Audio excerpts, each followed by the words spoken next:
Hi everyone, now I'm going to be working on a kind of high-vis Caddis fly, basically dry dropper. Now one of the better ones, this is very similar to a front end loader, originally tied by Devin Olsen, his name is, American gentleman. Now I'm going to be showing you quite an easy way of tying this fly. Thread I'm going to be using, this fly is very good for the March Brown. But I'm going to use the light Cahill, in this case 8/0, and I've waxed the thread. So the first thing I do is put a thread down the length of the thorax area, and I come back up slightly more than halfway. Now I'm going to be using the Full and Mill Ultra Dry yarn. Now this is the Sunburst. The right name for it is, jeez, I've got 2 or 3 out here. It's the Fluorescent Sunburst. Just that's all it is. They call this Fluorescent Sunburst. Now it certainly is. You can see it a mile away. So you need a single length. Now one of the easiest ways to form like a parachute hackle is to use the material. And normally I would just put this round, zigzag, but what I'm going to do this one is I'm going to form a loop.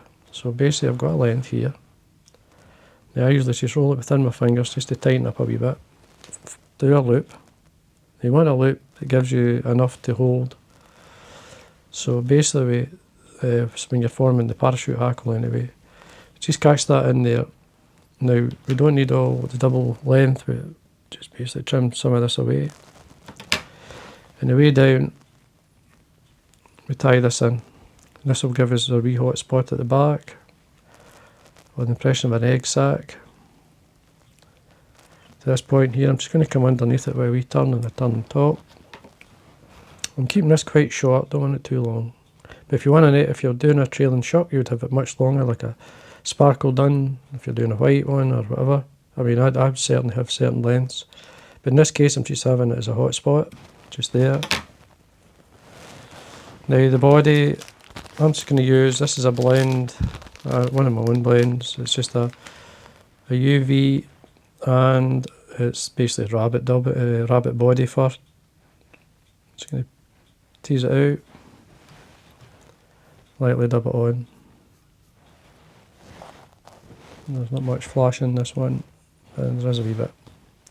So we just tighten up, get that anchor point, and then we can really tighten onto it. I don't mind any of the orange showing through, doesn't bother me. So we just form a nice shape up to basically the beginning of the thorax. Now with the thread I'm actually going to come back through, just basically rub in the fly. Adds a bit of colour to it, that's why I'm using it as well. It's fine. Now for the wing, now you could use CDC, or you could use, in this case I'm going to be using Elk Hair, or even a combination of both, the CDC and the Elk Hair. It will work. I'll show you.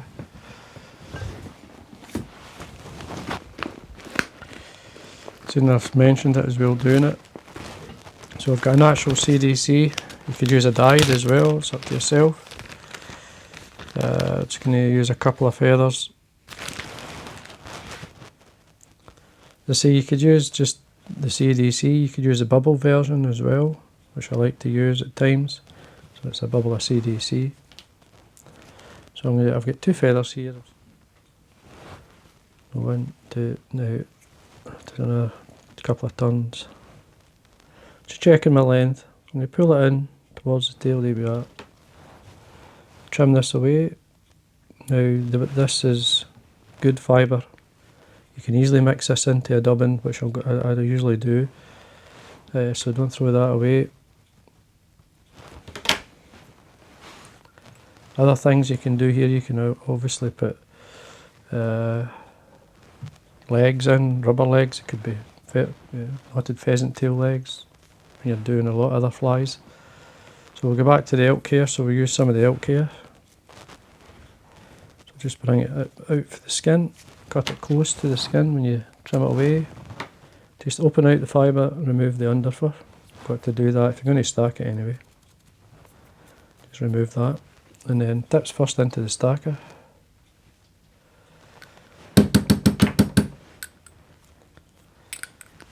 So I've got stacked up. get my length, just obviously slightly long. I like it slightly longer than the CDC. So I've got my wing length there. I usually trim it.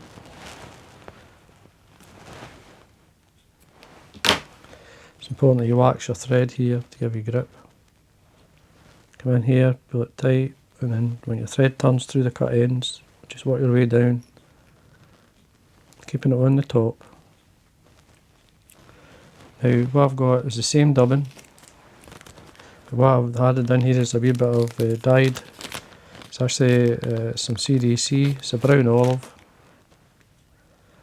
You could use a natural, but this is a kind of yellowy colour, you can see it there. I just mixed that same dubbing. Just gives it a wee bit more life. Just quite loosely wind it on. And what I'm doing here is just tidying this material or tying through the deer hair to tidy it up. There we go. So make sure you've got plenty of room at the head here. A few turns in there. Now you want to end up with your thread in front of the yarn. So we get a hackle. Now I've got you could use a Grizzle, you could use a dyed Grizzle, or you could use just whatever you have to suit. It could be a brown. I've got a Grizzle hackle here, so I'm just going to basically, quite a long fibre, don't be short, but I like a long fibre. So basically, bare some of the stem. I'm going to tie it in front. And then we're going to post both the hackle and the wing, or in this case it's just to give the sighter the hot orange. So we just work our way up. Come back down. So we're taking the hackle up into the yarn. So then when we form the hackle, we're working our way down. So we do a turn, the next one should be under that. You will catch the odd hair fibre, or you may catch something, so don't worry. You can always pull it off. Hackle, it's up to yourself how much hackle you like. Depends on the feather as well, how good it is. Keep it nice and tight. Just check. If you're happy with that, then we just basically bring everything up. You can see there's the hackle there. I use my 2 fingers and my left hand in this case, just to hold it for a second to catch it in. Make sure it's secure. Trim that away. Now I'm going to use the same dubbing which I used behind the wing. Just going to dub that lightly on. And I'm going to draw it back. So basically lift your hackle out the way. Now it's quite loose like. So what I do is I build it up. And I bring the thread through, just lifting the hackle out the way, back through, back down towards the eye. Stroking the fibre as you go. Just leave things. Don't just come in, varnish on my thread. Quick finish. Nice and tight. There we are. There we are. Now all we've got to do is trim our yarn. It can be as short as long as you like. It's up to yourself. If it's for the sighter, I just cut it maybe about 3mm or 4mm or so.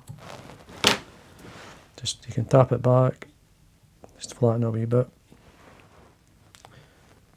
So there we are.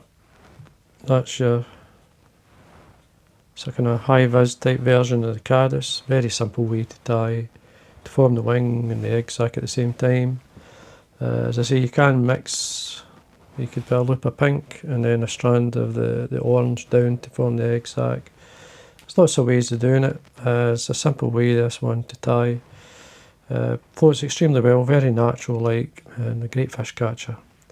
Now it's also very, as I say, it's a very good fly for emerging sort of mayflies, olives, even March brown. This would be good for the March brown as well. So as well as Caddis and olives, it'll give you a good it'll represent it hatching quite close to the surface.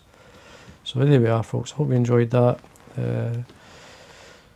As always, if you haven't subscribed, please do. It does help the channel. More subscribers you have, the more views you will get, and it makes everything worth it. So anyway, again, I hope you enjoyed the video, and thanks for watching.